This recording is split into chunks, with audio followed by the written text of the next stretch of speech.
bienvenue dans cette vidéo où nous allons vous montrer, n'est-ce pas, les étapes et le mécanisme de synthèse de l'aspirine. Bon, commençons par donner la formule chimique, n'est-ce pas, de l'aspirine.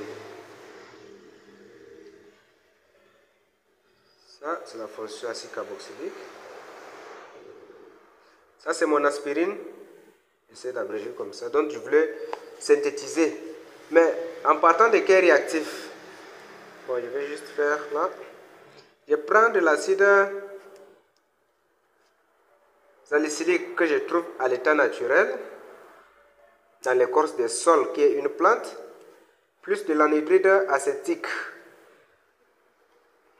L'anhydride acétique, en présence d'un catalyseur qu'on choisit ici comme acide sulfurique, pendant un temps réactionnel T, sur des conditions de température bien précises. Donc, ça c'est l'étape de synthèse. Bon, ici on a bien dit l'acide salicylique. Ça c'est anhydride acétique. Bon, il s'agit ici de montrer par quel mécanisme cet acide salicylique va réagir, n'est-ce pas, avec l'anhydride acétique sous l'aide du catalyseur pour donner de l'aspirine. Montrons donc ce mécanisme. Donc, premièrement, je prends d'abord mon anhydride acétique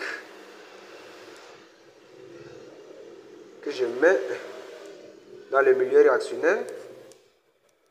L'oxygène avec ces deux doublets. Je prends donc mon acide sulfurique que j'essaie d'écarter là. L'atome d'oxygène part à la recherche d'un proton et cet atome d'oxygène prend le doublet. J'ai mon anhydride acétique activé. Et ça n'a à présent qu'un seul doublet électronique. Du coup, je vais marquer une déficience là par la charge positive pour respecter la règle de Lewis. Donc, quand j'ai mon anhydride déjà activé, je vais essayer d'additionner maintenant dans le milieu réactionnel de l'acide salicylique. Je mets là l'acide salicylique, l'oxygène avec ses deux doublets. Je mets l'anhydride activé dans le milieu.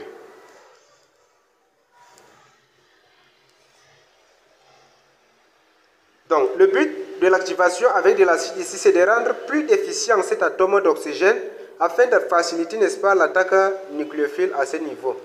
Donc, l'atome d'oxygène va reprendre le doublet pour combler son déficit électronique. Du coup, je vais obtenir cette molécule.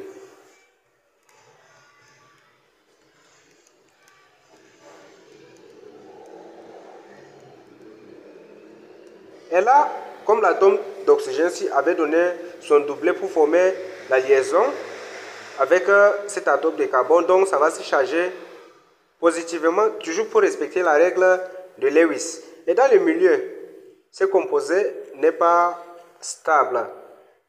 Donc, cet atome d'oxygène riche en électrons aura tendance à venir prendre, donc par là, je continue, le proton, pour que l'atome d'oxygène reprenne le doublet et combler, n'est-ce pas, son déficit électronique. Qu'est-ce que j'obtiens? Le noyau benzénique.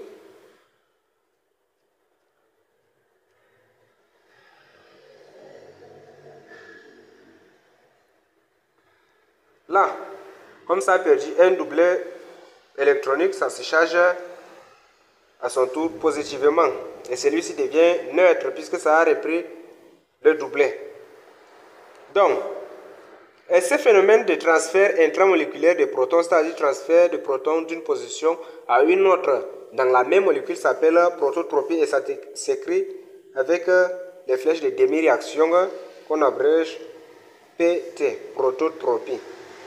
Donc, à ce niveau, donc, cet atome d'oxygène aura tendance à reprendre son doublet. Mais qu'est-ce qui va provoquer donc le déplacement ici? Il y aura les deux doublets ici. L'un se rabat là. Il y aura ouverture. Donc l'atome d'oxygène reprend donc son doublet. Ok? qu'est-ce que j'obtiens? J'ai là cette molécule.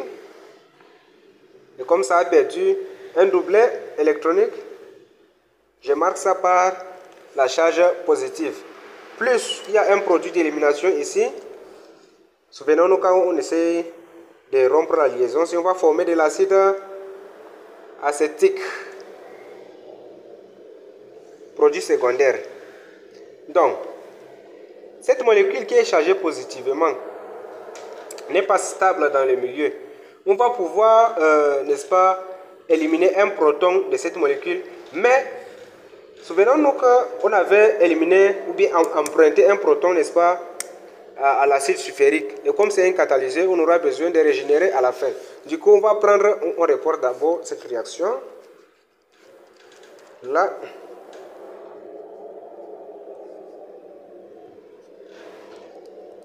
Avec la charge positive. Donc, on met l'anion sulfurique de départ qu'on avait éliminé ici, dans le milieu. Qu'est-ce que ça fait? Ça vient donc, ça prend son proton qu'il avait prêté au départ. Et ce doublet électronique va se rabattre là, chez l'atome d'oxygène. Et on obtient donc de l'acide acétylsalicylique. Ça, c'est le groupement acétyl dont on venait, n'est-ce pas, de fixer. Et le catalyseur n'a pas besoin d'apparaître dans le bilan de la réaction. Donc, ça, c'est donc notre molécule d'aspirine désirée. C'est la molécule finale. Et rappelons quelques médicaments où on peut trouver cette molécule. Premièrement, j'ai aspirine. C'est un principe dosé à 500 mg qui est utilisé, n'est-ce pas, dans les douleurs musculaires comme les rhumatismes inflammatoires. Rappelons que ce médicament, c'est le laboratoire Bayer qui a mis sur le marché. Deuxièmement, nous avons cardioaspirine. Cardioaspirine. Dosé à 100 mg. Ici, c'est pris quotidiennement à raison de 1 comprimé par jour pour prévenir les récidives, n'est-ce pas, des accidents thromboemboliques chez les personnes qui ont déjà fait les AVC. Comme un autre exemple, nous avons Aspégique. C'est un principe dosé à 100 mg, utilisé chez les nourrissons, les petits enfants pour prévenir la fièvre, donc pour lutter contre la fièvre et la douleur. Mais avant de finir cette vidéo, nous allons d'abord rappeler les 4 propriétés pharmacologiques de cette molécule. Premièrement, cette molécule est antalgique. Deuxièmement, antipyrétique. Antipyrétique, c'est-à-dire qui baisse la fièvre, c'est-à-dire l'élévation de la température corporelle. Troisièmement, c'est anti-inflammatoire. Anti-inflammatoire, ça lutte contre l'inflammation.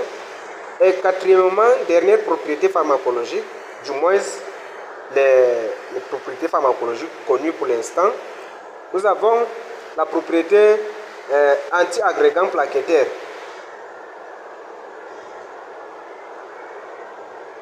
Anti-agrégant plaquettaire.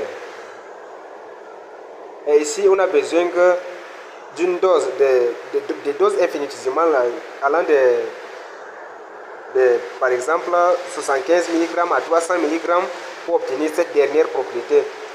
Je vous remercie et si vous avez, n'est-ce pas, des ambiguïtés par rapport à ces mécanismes ou bien à différentes étapes de synthèse, je vous prie, n'est-ce pas, de marquer vos préoccupations en commentaire.